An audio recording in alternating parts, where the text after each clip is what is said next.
Uzo Aduba, Orange is the New Black, breakout star, fan favorite. Welcome. Thank you. Thank you for having me. So I heard that you actually auditioned to play Janae on the show originally, Yes. and tell me how did it go from Janae to Crazy Eyes? I mean, did you like go in the audition in a tracksuit, like jump over chairs or something, where they were like, "This is not the role." They're like, that's not it. No. Could you imagine if I was just like setting up hurdles and just was like, I have all of these in my bag of tricks. Um, no, I went in and just, like any audition that summer, I happened to be, I was doing Godspell just before, and I met a manager while I was doing that, and she had asked me if I had ever done pilot season. I said no. She thought, I think you should audition for more TV and film. You never have really. I think you should. I said okay, and I read the script that summer, and I thought it was so good. I just remember thinking that it was really like a really good story, and it just popped off the page in a way I hadn't seen before. And so it kind of just worked my imagination when I went in the room, like when somebody feels very alive to you. And Right. so I just went in the room, and Jen Houston, who was our casting director, who I'm so thankful, brought me in. She had me read the first time. I read the scene, and she was giving like great notes. She was just she gave me two notes, and it was just don't swear so hard on the don't be so hard on the two curse words. And I said, oh, okay. And I thought she was like, just bring it, pull it back on those two lines. I said, okay. So I did it another way, and I just remember she said, that was great. And I said, okay, thanks. And she's like, no, that was really great. And so those takes made it to Genji, and she saw my audition. I don't know what she saw in those auditions that she thought she's not a track star, but she is going to be right for this thing over here that we're thinking about working into the show. And I'm just happy that she did, because it's interesting that when I got those scripts for Crazy Eyes, and when I saw Suzanne and I met her, I said, oh, this feels right, which I don't know if I should feel settled in my body about, but I did. But it did. It felt right. Well, with Suzanne, or Crazy Eyes, as everybody seems to know her, how is it playing her? I mean, it must be so freeing to play a character where you can. I mean, she just seems like a kid with a huge heart who you can just kind of let loose in the way you can't in real life, because then your friends get scared. Yeah, very fair, very fair. Like it is really freeing, because the thing about her that I saw in the pages when I met her was that she is fully passionate about life. There's no veiling of anything with her. It doesn't matter what the cost, which we're learning, for no spoilers here, which we're learning about with season 2.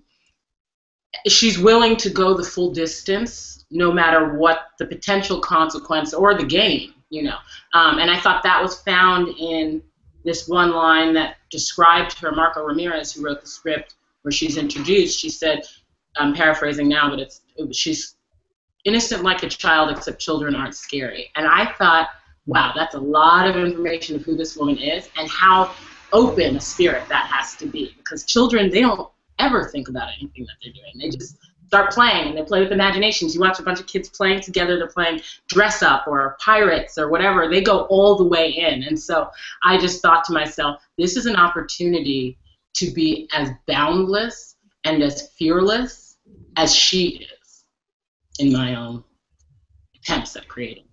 Well, you were pretty boundless. I mean, you did a lot during season 1. You threw pie at people, which you're obviously very famous for, and you peed on the floor, which was just that. At that point is when I was like, okay, because at first I was like, oh, this is just Suzanne. She's not that crazy. And then the pee on the floor, I was like, no, there's a little something off there. She is. So, She is. yeah. So how was it, being able to I guess do all, and then like the chocolate and vanilla swirl part. I heard I was at an Emmy event, and they played that clip as the last clip with for all the people that were there. It was a Netflix event, and everybody went wild because they all knew, they said it before, that this is a fan favorite that you guys are going to watch, and then you did it. But Taylor Schilling had mentioned that you kind of just had different versions of it, and of that chocolate vanilla swirl, and one just stuck. Yeah. Yeah. Full disclosure, they wrote the line, Sean Heder, who wrote that episode, she wrote the words chocolate and vanilla swirl. And I just remember reading it, and I just thought what they had been creating, like I said, I read the pilot that summer, and it just jumped off the way Genji had written it, it just, it hit me. It was so alive. It's almost like those 3D books, when you read when you're a child, the pop-up books that everything comes, like, pops off the page. It kind of had that life to it. And similarly with the second script, and then again when I was reading the third script, I just wanted to try my best to just match what was on the page, and try and bring some offering to this as well. And so, yeah, I thought, okay, well, maybe we could, like, sing it or something, or just, get into it like she's excited about this, and just kind of have, like, a good time with it, and trying it a bunch, and then out came that. We tried it a bunch of different ways, and I, had thought, I was like, oh, it could be kind of like this, and that's what just came out of it. It was a good time. And at that point, how was that transition for you? Going from having live audience reaction to now doing a television series, or that's on Netflix, where there's a lot of comedy, especially with your character, but there's no audience feedback, so you don't know how to go about it. That's a great question. When I first started, that was, like, probably one of my primary questions, having I'd never done a TV show or TV before. Well, not true. I had done an episode of Blue Bloods the Thursday before I started Orange, but I was like, my part was like, like, he went that way. Like, that was, like, the extent of my contribution, and so I was wondering, like, what is it going to be like to be doing the day in, the day out of it. And it was actually okay on our show. First of all, we have, like, a lot of people on my cast, they love to rehearse. They're theater people. They come from the theater watch, so they love to rehearse, which I personally love.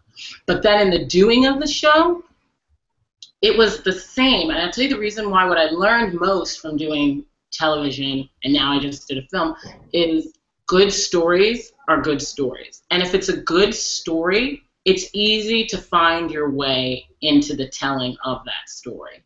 And, at first I was like, oh, wait, there's no audience feedback. What is that going to be? But you actually have an ear in the room with your fellow castmates that you're listening to, and then there's also something about the camera itself. There is someone behind that camera who represents the voices of all the people at home listening. And I don't know, there was some kind of a relationship that I just started to find and feel in that actors listening. If that makes sense. That's great. And then it completely makes sense. And with keeping kind of on that same track, you've mentioned a lot the actors around you in the ensemble, and a lot of interviews I've seen with you, the thing that you point out the most is the camaraderie that you guys have on set. And at one of the events, Kate Mulgrew had mentioned that being on a set where the call sheet is of like 100 women and very little men actually is more freeing to you as an actress, because there's a lot more trust, I guess, that she had mentioned. And do you feel the same way with that? Well, I think definitely I understand that point, and firstly, I absolutely love Kate Mulgrew so much, and what I know about our show and our call sheet, to speak on that further, is we just have a great group of people who I feel like, I don't know from where everybody's coming from, what they're, every single story, I know a few of them, but just people who were entirely invested in giving over and giving up. Giving up, giving it up. You know what I mean? Like giving it out, not keeping it here. And which is a very, maternal, quality, I would even say, like if you think about the birthing of like giving life out, but I don't know, it just seems like a team of people who are just so invested in each other. I say it all the time, and I really do mean it. I knew only 2 people before I started this whole process coming into the work, and everybody has now just sewn themselves into the fabric of each other. I cannot imagine life without them. Like, we just come to work, and we want to support each other. We want to be there for each other. We're playing the scene. If the focus is over there, but we're still in it, we still are present and there for you and giving 1,000%. And I feel it coming back at me when it's the other way around. You know what I mean? It just feels like a line of women, and the men too, but a line of people who are just ready to give it all and put their whole all into it. And I could not have asked for a better first experience in that way. The team. Go Team Orange. Sorry. Go Team Orange. Well, and that kind of brings us into season 2, which just recently launched. And it seems like with season 2, it's become so much more of an ensemble. There's so much more focus on each individual, on a lot of the individual inmates. And in season 1, you were in a guest role. In season 2, you kind of take front stage. Tell me how great that was to become an ensemble, because it used to be Piper focused, and it still is to some degree, but you guys each got a backstory, and then Lorraine Toussaint came and joined in, and she kind of just was awesome. Yes.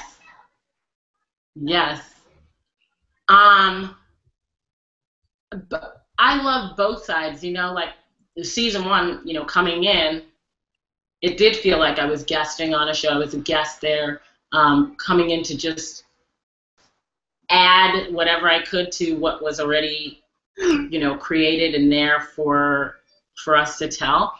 And in season 2, and everybody just welcomed me there. And like in season 2, I can't say anything other than just thank you, Genji. Genji, just thank you. I don't have another word other than just thank you. Like, she brought me into this project, was kind enough to invite me to be a part of this piece, was more than kind to let me stay on, for the season, and then to invite me to this table of series regular, like that was for season 2. I am just truly humbled and grateful for it, and it's exciting to watch now this second season unveil itself and unpack itself on even more about who these women are, outside of their current circumstance. Lorraine Toussaint, who is an absolute force, a beast, a boss, not B-O-S-S, B-A-W-S-S-S. She is everything. She's just so phenomenal and such a gifted actor and just such a brilliant and generous human being. She just did a phenomenal job with that part, and to have the opportunity to play most of those scenes with her for season 2 was just incredible. I feel like I just lucked out both seasons. Season 1, I got to play a lot with Taylor. That was a lot of my stuff, with Taylor, and she's just so generous and so forward, focused on the work, and like present with you when you're making it. Excuse me. And then Lorraine on this side, along with the rest of the Ghetto Dorm girls, Danielle Tasty, Samira, Adrian, Vicky, to play with Lorraine, who was steering that ship on this side, to also be as generous in that capacity. I just feel super lucky.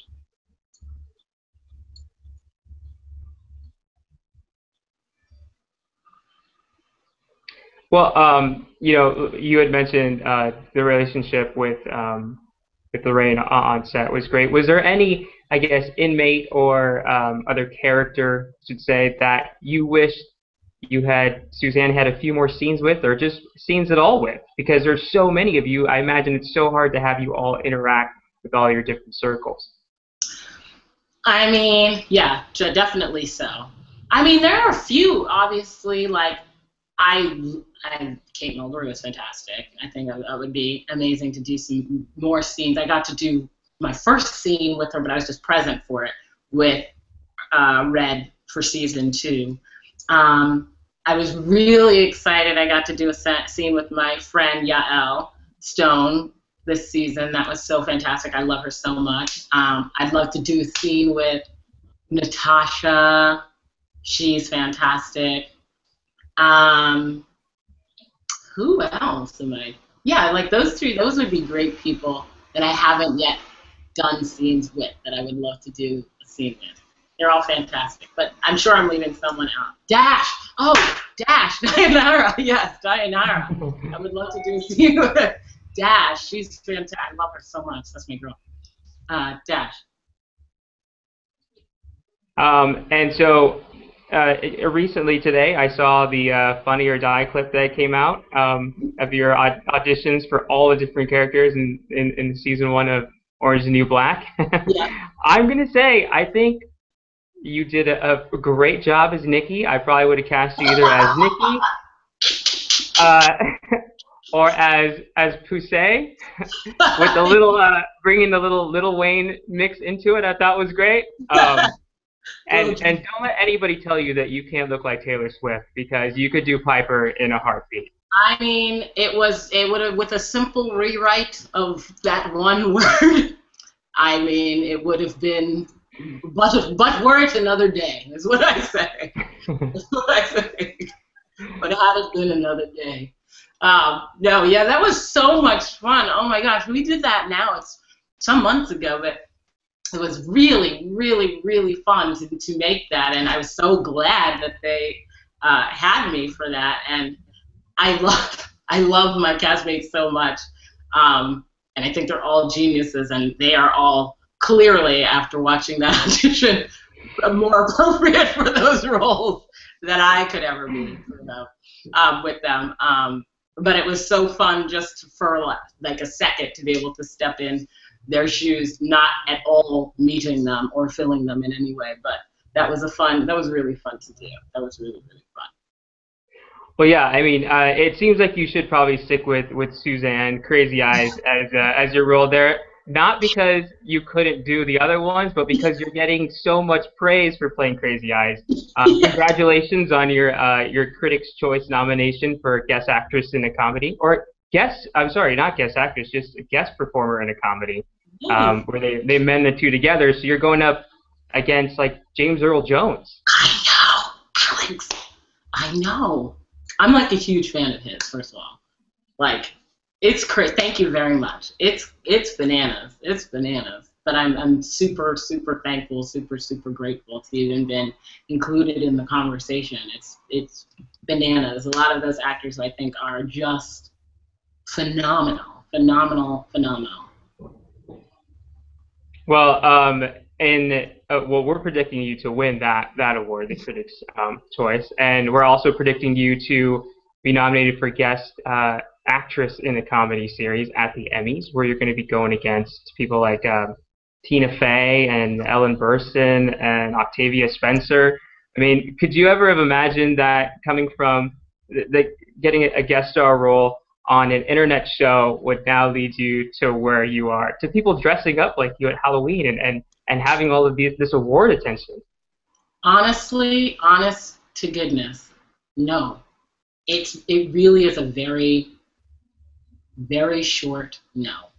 My only expectation, my only wish, want, hope when I was doing this piece was just, well, one, to not get fired, two, but two, to also really honestly, truly, to just do good work. That was it. I just wanted to do good work. It has been my goal. It is still my goal. I just want to tell a good story and be a, generous contributor to my fellow castmate or scene partner. That is, no, could not have dreamt it. And what about the I guess on the street notoriety that you're getting? At the same event, Taylor Schilling was saying how it was her, when the first season launched, 72 hours later, when she walked out into her neighborhood, she saw an instant change because people had just spent 13 hours with her, binging through that whole weekend. Did you find the same thing? It was like instant stardom? I mean, I didn't get it like, I mean, Taylor, she is the, star of that show, so she, like, gets it. Like, I have been with Taylor watching her get it, like, intense. I only just started getting it as people started to separate or start to realize who Uzo is, I think when I was getting on the subway, people would expect me, like, to come on the subway with, like, a jumpsuit and banshee nuts or something. Like, that was what they were expecting to me. And, like, that was what they were expecting to have as their experience,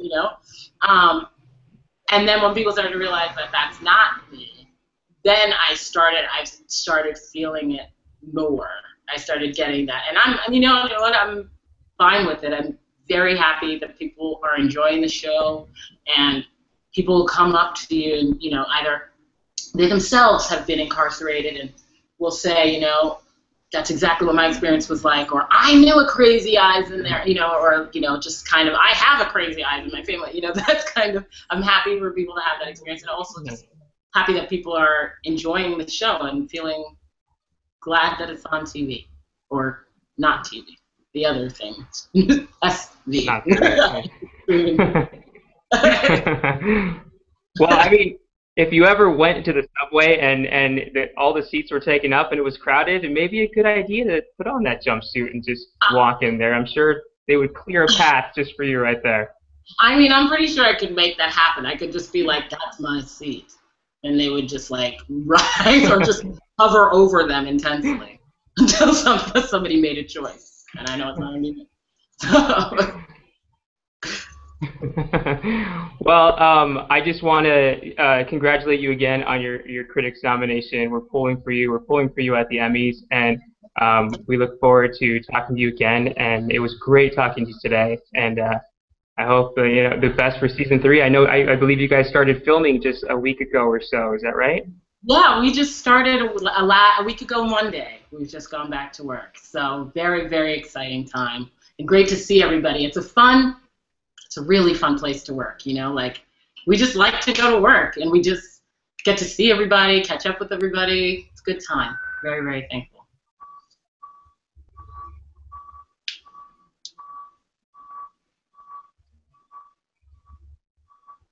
Well, that's great. Thanks again for all your time, and I look forward to talking to you again. And best of luck at the Critics' Choice. Thank you. Thanks for having me. Bye.